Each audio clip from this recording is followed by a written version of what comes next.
Liverpool for a place in the final. I mean, Steve, let's start with a goal, because Ben on commentary called it a shinner, which, to be honest with you, I think is a fairly accurate. I mean, what a goal! It came out of absolutely nowhere as well.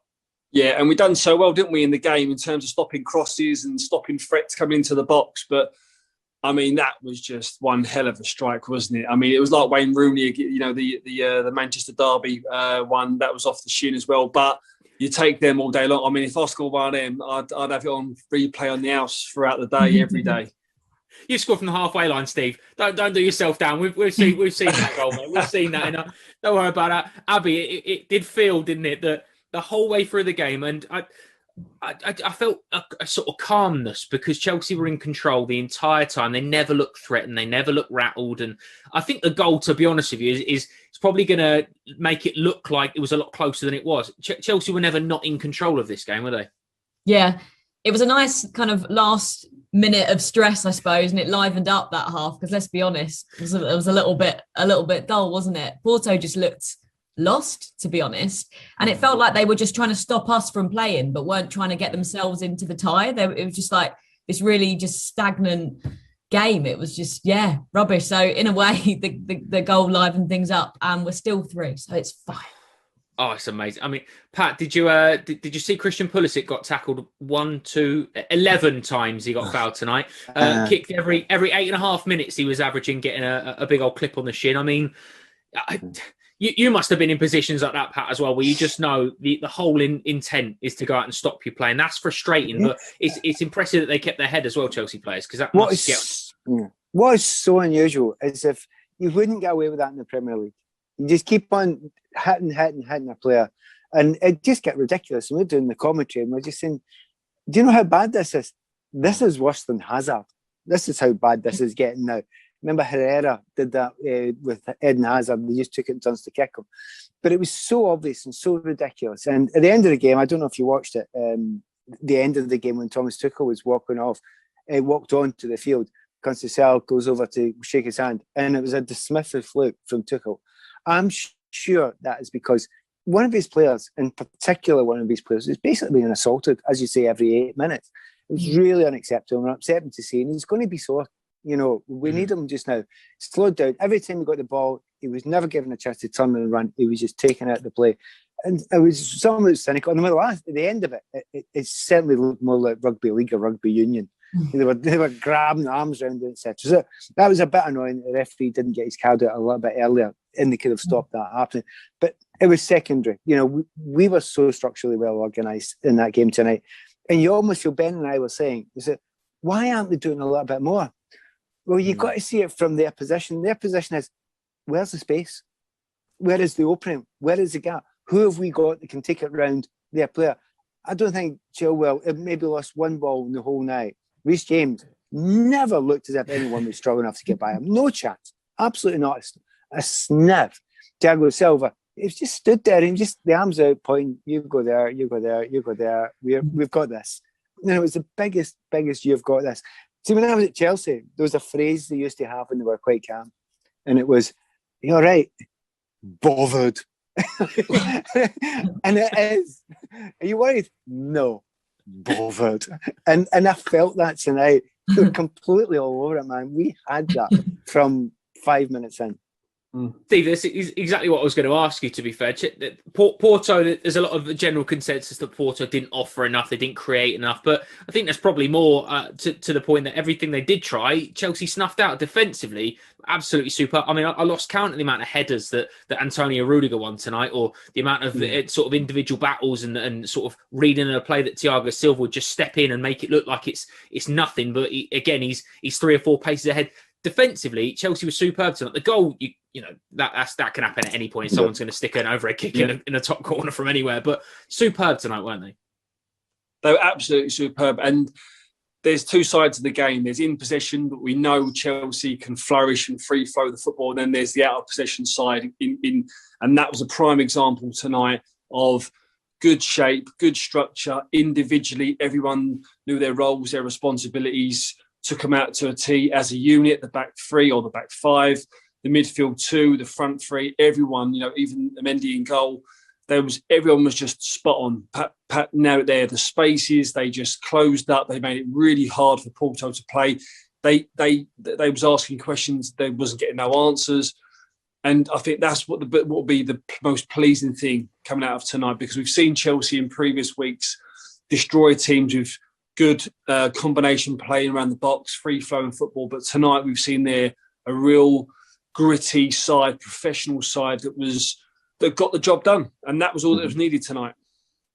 Abby, Steve just used a word there, which I think I've seen quite a lot of people mention about it being a professional job tonight. And that's exactly what it was, wasn't it? Because, we spoke about before kickoff that it was kind of Porto's they had to do something. Chelsea, all they needed to do was manage the game. And, Thiago Silva's been there, he's done it. And N'Golo Kanté's been in World Cup finals and won World Cups. And you've got all these players that have played in such important games. But I suppose when you get to a game like tonight, you only know that you're gonna be comfortable when you've played that game. It's new territory for a lot of the squad.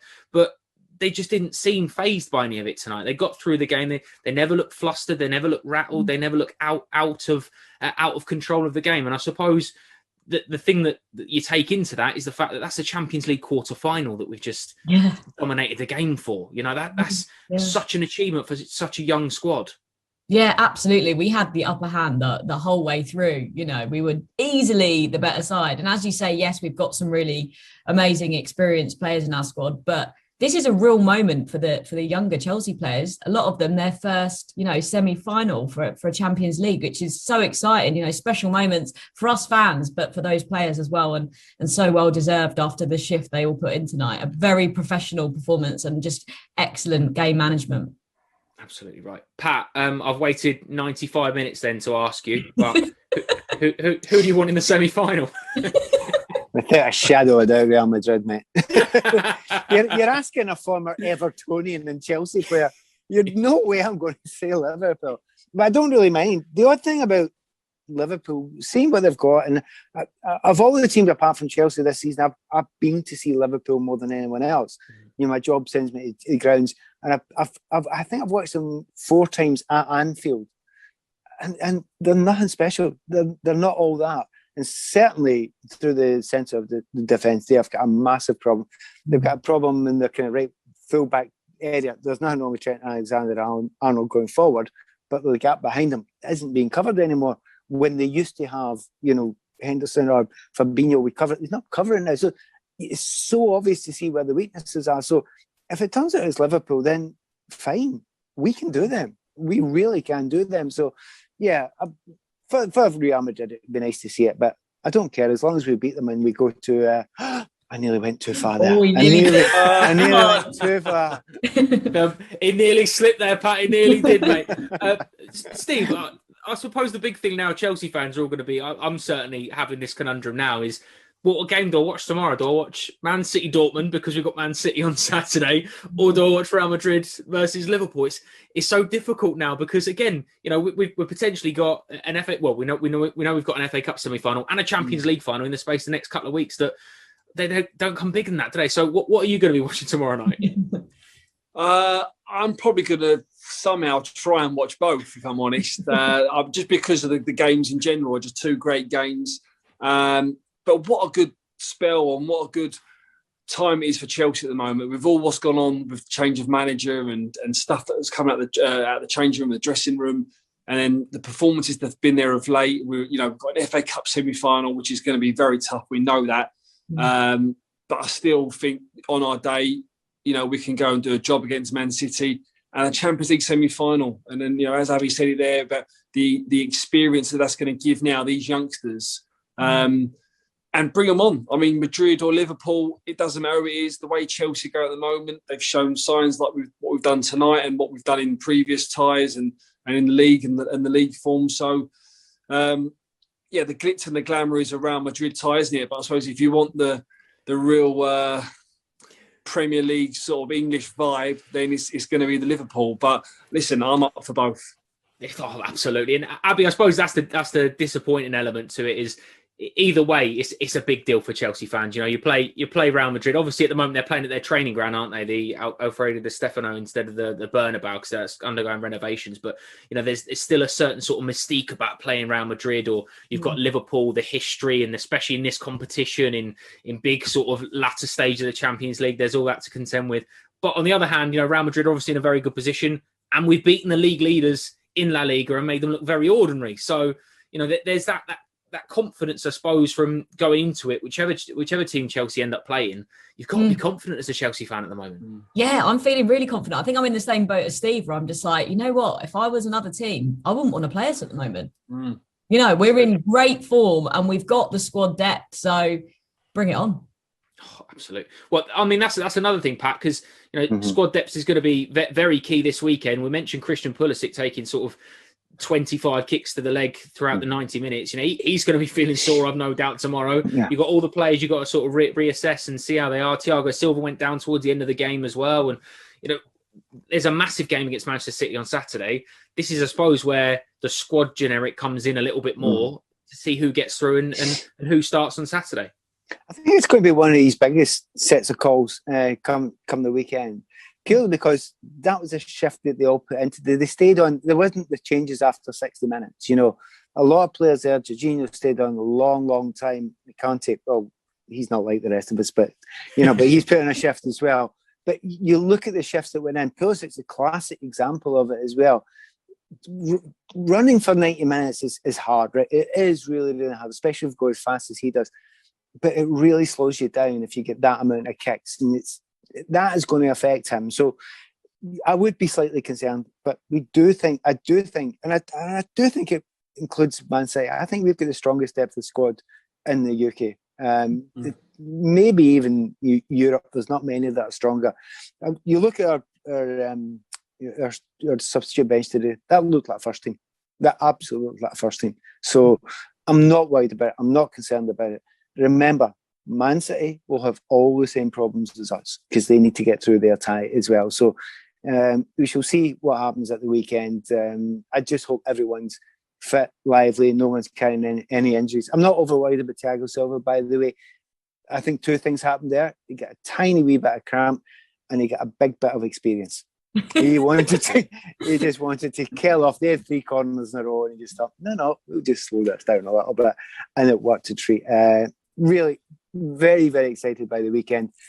I'm actually more positive now than I have been probably any point since the draws was made that we get Manchester City. This is a good time to get them. Absolutely. Well, Bayern are out now. PSG are not buying out this evening. Wow. You mentioned about squad depth. Bayern Munich had Jamal Musiala, who's probably the only notable name, and we only know that because of obviously the English sort of angle on Jamal. That there's not many players in there. Their squad was sort of depleted tonight. So you're absolutely right, Steve. I suppose the final question on tonight really is the fact that all the points that have been raised, the position that Chelsea are in now, semi-final of the Champions League, semi-final of the FA Cup, still competing for the top 4. What's your prediction for the rest of Chelsea season? Well, before I go on, I've got to say, you can hear snoring in the background. It's my dog, and literally, I'm going to turn this around.